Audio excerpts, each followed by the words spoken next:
and it'll probably make you not resent spending like 80% of your life working. If you don't put your health first, nobody ever will. And there's a lot more to me than my 9-to-5 job. What's up everybody? Welcome back to my channel. Today's video is going to be my top 8 tips on how you can achieve a better work-life balance. Before we get into all the juicy tips, my name is Hannah. If you're new, please subscribe to my channel. I upload videos every single week about healthy living and how to maintain a healthy lifestyle. Let's get into the tips.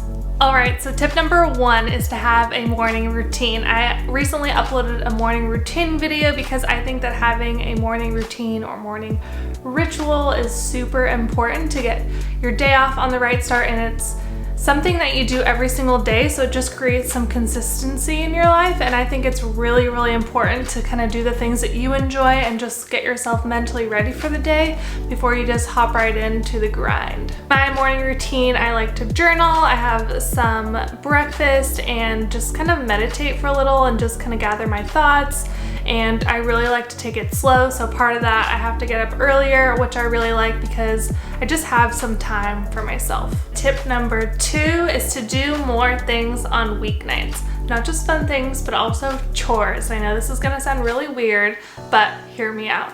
If you do your chores, for example, laundry, loading the dishwasher, going to the dry cleaning, things like that, you'll have way more time on the weekend if you do it during the week. I've gotten into the habit before of just making weekends for like catch-up time and doing my chores, mopping the floors, things like that, and it's just not fun. I'd rather do that stuff during the week. So like maybe on Wednesday night, I'll do my laundry. There's plenty of time after work if you really like be productive and don't just sit at the TV. So I highly recommend doing those not so fun tasks as much as you can during the week when you have time, so that way your weekends are free and you can do more fun things. I think it's also super important to have a social life during the week and not just on the weekends. So make time for friends, go have dinner with a friend, invite a friend over, go to group events, you can go to meetup. I go to Bible study once a week. I do workout classes and I find I talk to people there, so that's kind of like a social event for me. It's just really important to have fun things throughout the week so you don't feel completely drained. Oh my gosh, my cat just opened my door and it scared the crap out of me. And I highly recommend scheduling this time so that way you're less likely to just push it off your calendar or forget about it. And I absolutely think when you do social things during the week, it'll give you more energy for work because you'll be more fulfilled. Okay, we have a guest.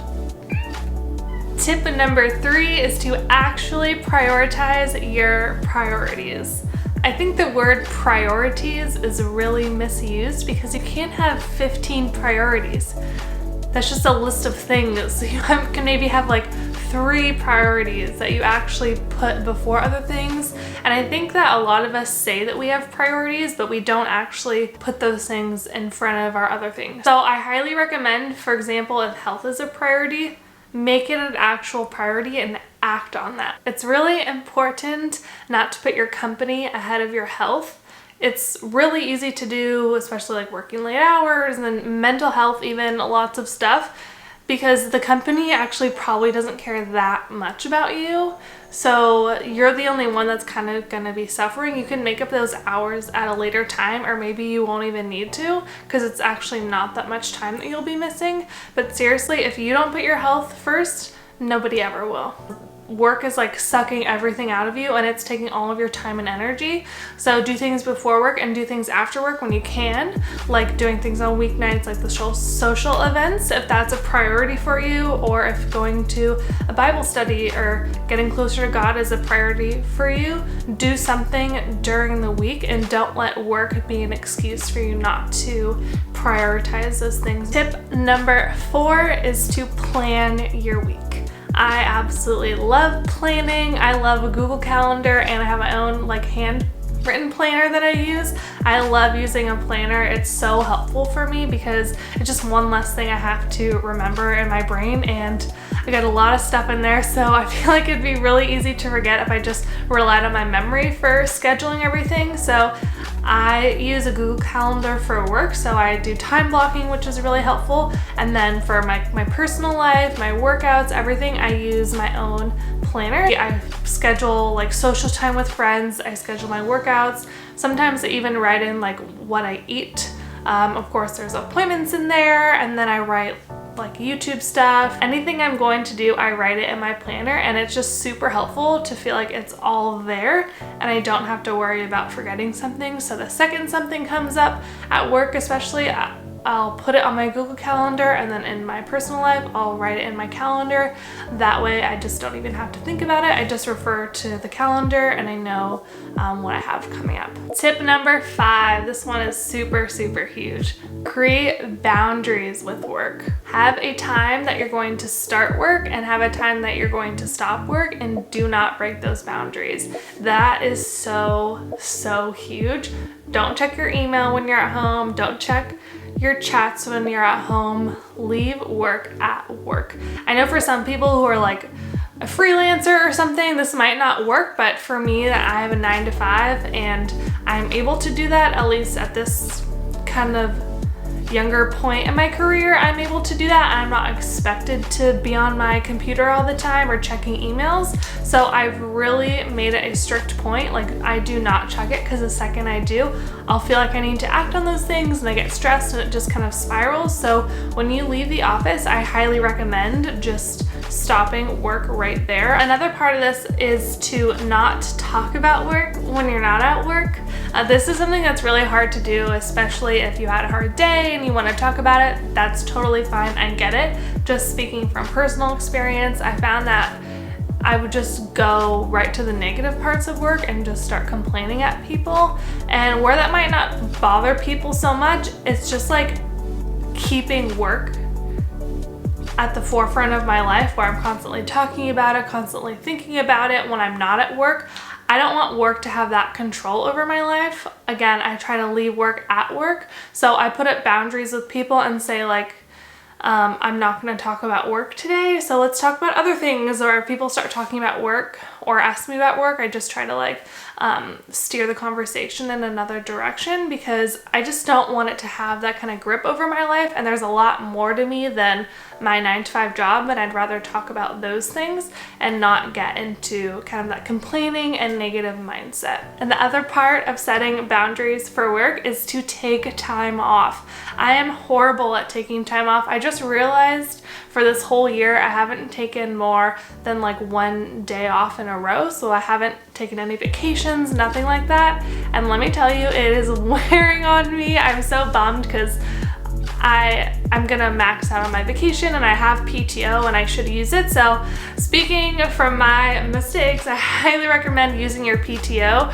or just taking time off if you can from work, because it's so good for you just to have a break mentally and just kind of check out and have a good time. That's what PTO is given for you to be able to have a life outside of work. So if it's there, use it. Don't make the mistake that I did. I'm gonna tell you, next year I'm gonna use a lot more PTO, I swear, because it makes a huge, huge difference in feeling like you have a nice break, and then you'll probably even be more motivated when you go back to work. Tip number 6 is to do a daily brain dump or journal session. That was a mouthful.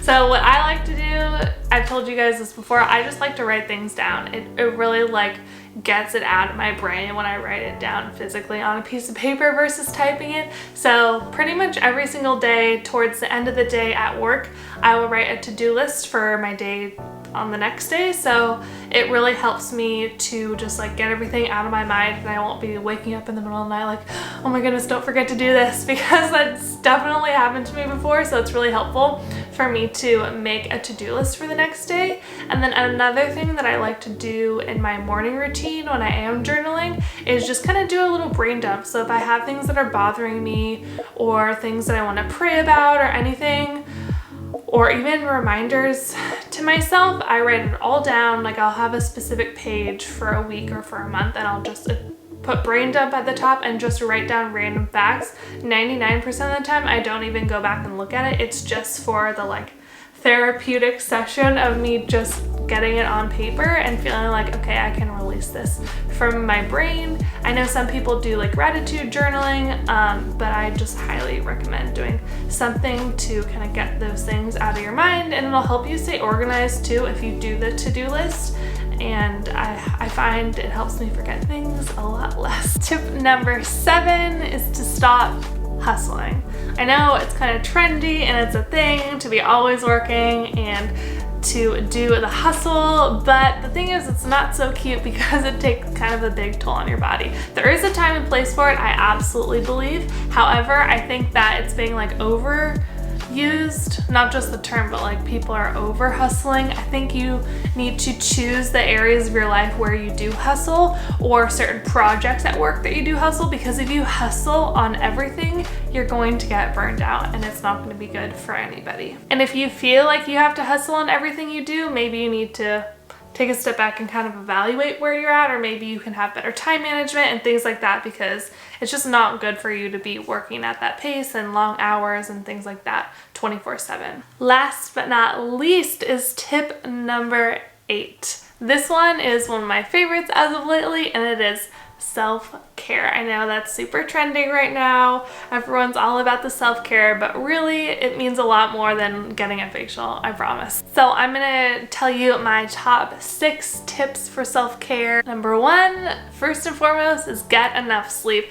This is something I learned in college that I don't sacrifice for anything. If you want to have a work-life balance, you're sleep deprived, and then you're putting all your energy at work, you're not going to have any energy left to do anything for yourself or to hang out with your friends, and that's just not fun. That's not having a work-life balance. Number 2, as you guys know, I'm super obsessed with this. It's to eat healthy.